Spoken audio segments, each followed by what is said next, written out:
ना ना ना ना अरे बाबू अरे एकदम देख के कुछ कोई बढ़िया से हाँ और लड़का देखो तन लड़का देखो था का बाबू बा ये कल युग में हाँ अब ऐसा कल युग आ गई बा हाँ तू कहाँ बने चाहत रहो हम प्रधानमंत्री बात सुनो प्रधानमंत्री मत बनो हाँ तू बन जा प्रधान बन जा जिला पंचायत बन जा मुख्यालय के मिट्टे बन जा और का नाम है वो का कह जाला ABCD बन जा हाँ BDC हमार बात मानो हाँ ठीक बा हमके बाबू राजगद्दी चाहिए गद्दी ना जे बुढ़ौती में का सेठिया अरे बाबू तू ना जानता पूरा पब्लिक मले बा हाय हाय हाय हाय हाय खाली कहले बा 1 साल जिएबा 2 साल जिएबा तीसरे साल में कहानियां खत्म अरे बाबू ऐसा मत करो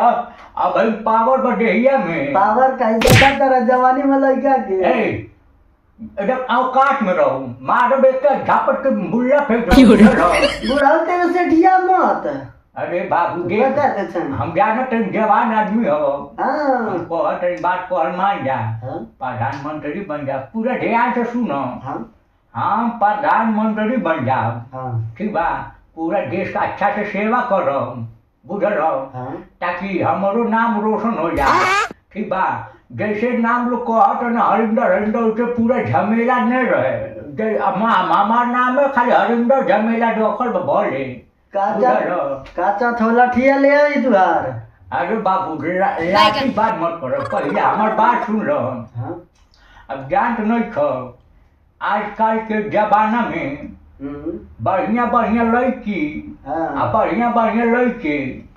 ऐसा कुछ फोकस कैले बाने के पूरा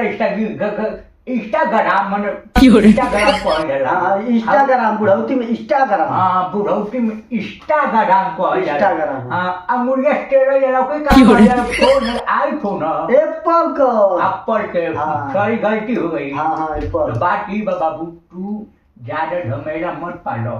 हमारा नाम हरिंदर झमेला हमके पाले ढकाल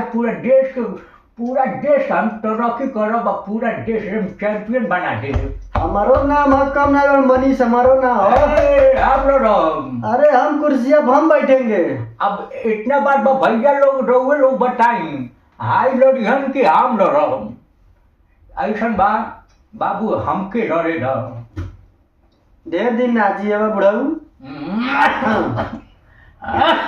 खांसी उसी आवता सिरप उरप ले ला 2-4 दिन के टाइम बा ठीक बा बात समझो हमारे कहल मानो कुर्सिया हमारे अरे सारा कुकुर मारो बिल्डिंग फेंक देबो अरे का उड़ा दिया बड़ा का बुढ़ौती अगर बातू बुढ़ौती अगर बात कायदे में रहा कायदे में कायदे में अरे बाप अरे बाबू ले बता रे दादा गए